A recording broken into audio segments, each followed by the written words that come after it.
Welcome to This Day in His Story, created by American Heritage Worldwide.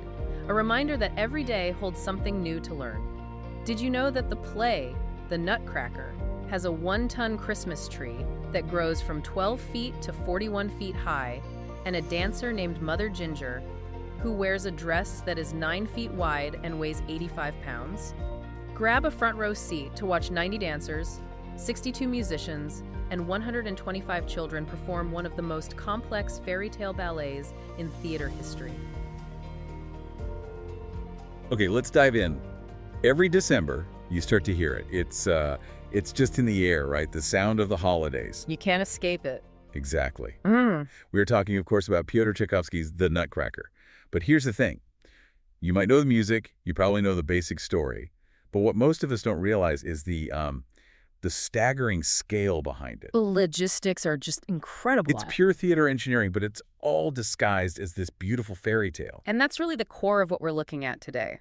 Our sources let us peek behind the curtain. We've got historical notes on its surprisingly complex origins, production documents with hard numbers, and even analysis that connects the whole dream sequence to something deeper. So our mission here is to go past just humming along with the Sugar Plum Fairy. Right. We want to give you a real sense of its spectacular reality. Okay, so we're starting with history, because Tchaikovsky didn't just invent this out of thin air. It came from a German story that was, well, it was a lot darker. A lot darker. The whole thing is based on an 1816 short novel, The Nutcracker and the Mouse King. And the author was E.T.A. Hoffmann, a Prussian writer. He's known for, Gothic tales, right? Not exactly like Christmas fact. No, his stories could be pretty unsettling. So the question becomes, how do you get from a strange, kind of dark German story to a grand, family-friendly Russian ballet? There has to be a step in between. There was a filter, and that filter was the French novelist Alexandre Dumas, the author of The Three Musketeers. Oh, wow. He adapted Hoffmann's story for the stage, he softened the edges, made it more romantic, and basically created the version that Tchaikovsky was given to work with. So it's this fascinating chain.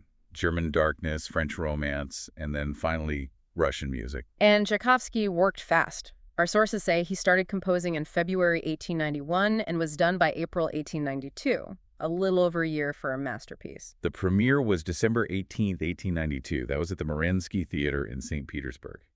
But, and this is interesting, it wasn't an instant hit. Right. The reception for the full 2-act ballet was actually pretty mixed. Critics loved the music, but the story, the plot, some found it a bit confusing. So if the full show was a bit of a dud at first, how did the music become so famous so quickly?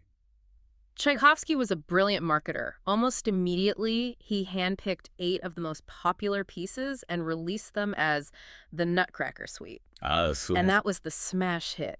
It's how the world fell in love with the melodies, totally separate from the ballet itself. So you've got pieces like The Waltz of the Flowers, which everyone knows, or The Dance of the Sugar Plum Fairy. Which sounded so otherworldly at the time. He used a new instrument, the celesta, to get that bell-like sound. It was pure genius. Okay, so let's get back to the story itself. Act 1. It all starts on Christmas Eve, right? Exactly. At the home of the Stahlbaum family, we're introduced to the children, Marie and her brother Fritz. It's a very traditional, very warm scene. And then the catalyst for the whole story arrives. Marie's godfather, Herr Drosselmeyer. He's this mysterious, magical toymaker figure, and he brings Marie the gift, the wooden nutcracker. The sources also point out he introduces her to his nephew, which is a small but important detail. Right, and this is all still reality. The party, the gifts, the magic hasn't really started yet. Not until Marie falls asleep on the sofa, holding her new nutcracker. The clock strikes midnight, and everything changes. The toys come to life. The whole perspective of the room just shifts. And we get this incredible dream battle. The toy soldiers, led by the Nutcracker, who's now a prince, against an army of mice, led by this 7-headed Mouse King. It's pure fantasy. And after the prince wins, the entire setting it dissolves. They leave the house behind. And they soar off in a sleigh pulled by reindeer, heading for the Christmas star. It's the perfect transition. Which defines the structure so clearly. Yeah. Act 1 is the setup in the real world. Act 2 is when you're completely in the fantasy, in the kingdom of the Sugar Plum Fairy. And to pull off that transition seamlessly, well, that's where the industrial scale of the production comes in. Yeah, let's talk about the logistics, because this is where my mind is just blown. The sources call it one of the most complex ballets to stage. It's a theatrical army. Get ready for the numbers. Lay them on me. Okay, so for one performance, you need 90 dancers. You've got 62 musicians in the orchestra pit. Then behind the scenes, you need 40 stagehands to manage all the scenery and effects. And that's not even counting the kids. Not even close. You need more than 125 children for the party scene, usually in 2 alternating casts. Think about wrangling all of them, their school schedules, their costumes. It's a massive HR department just for one ballet. And then there's the engineering, the Christmas tree, the centerpiece of Act 1. Not just a prop, right? No, it's a 1-ton mechanical beast. During the dream sequence, it has to magically grow from 12 feet tall to 41 feet. How do they even do that? It must be hydraulics or some complex pulley system, if that fails. It would be a catastrophe. But it has to look effortless, magical. Even the smallest details are a huge effort, like the snow in the waltz of the snowflakes. Those little crystal-shaped snowflakes that fall, every single one is swept up after the show, cleaned, and reused for the next performance. Wow. But my absolute favorite detail, the one that perfectly shows the scale here, is Mother Ginger. Oh, yes, the costume. The costume. It's 9 feet wide and weighs 85 pounds. That's more than some of the dancers weigh. It has to be. Right. And our notes say it's so big and heavy that it takes 3 stagehands just to lower the whole thing over the dancer's head before they can even go on stage. And the audience just sees this joyful, funny character. They have no idea about the sheer brute force required to make that happen. It's that combination of music and spectacle that eventually made it a global hit. But it took a while. It did.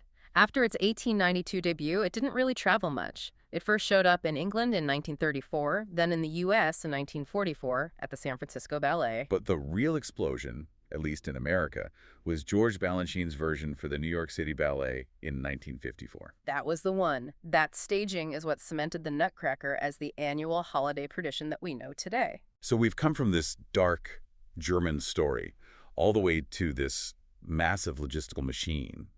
Let's use that transition, that seamless step into a dream, to talk about what that dream actually means. Right. It's a great pivot, because the story essentially stops being literal the moment Marie falls asleep. And some of the critical analysis we looked at frames this fantasy as something more, like a form of guidance. So not just a random dream, but something with a purpose. Exactly. Yeah. The sources suggest a parallel between this kind of deep guiding dream and the way people sometimes receive, important knowledge or impressions. It's like stepping out of your immediate reality to see something more clearly. That's a fascinating spiritual reading of it. And the sources actually connect this to a specific biblical story, don't they? They do. They cite the story of Joseph in the New Testament, where an angel appears to him in a dream. To warn him. To warn him to flee to Egypt to protect Jesus. It wasn't just a vague feeling. It was a clear, urgent instruction that came through a dream and literally changed the course of their lives. And there's a specific verse they point to. Matthew 2:12. And being warned of God in a dream that they should not return to Herod, they departed into their own country another way. The mechanism is the dream. The result is a life-saving course correction. So the idea is that Marie's fantastical journey fighting mice, flying on a sleigh, it mirrors the power of our own intuition, our own internal guidance system. Whether you call that intuition or a spiritual prompting, the ballet structure supports it. It says that sometimes the most important information comes to us when we step away from the noise of reality. It's incredible that one ballet can carry all of that.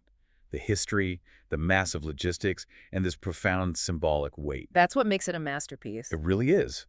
We've traced it from Hoffmann's Dark Tale, through Dumas and Tchaikovsky, to the modern stage with its 85-pound costumes and 1-ton trees. The Nutcracker isn't just a ballet. It's a phenomenon. Which brings us to a final thought for you to take away. If the dream world of the Nutcracker reflects these moments of profound guidance, consider this in your own life. What role have unexpected dreams or those clear impressions from the spirit played in guiding you? Think about a time information came from somewhere unexpected and how it might have changed your path. Thank you for joining us for this day in His story. May the lessons of yesterday inspire you to see God's hand today and to play your part in His story now. For more faith-based learning, visit ahsworldwide.org, the home school for faith and family.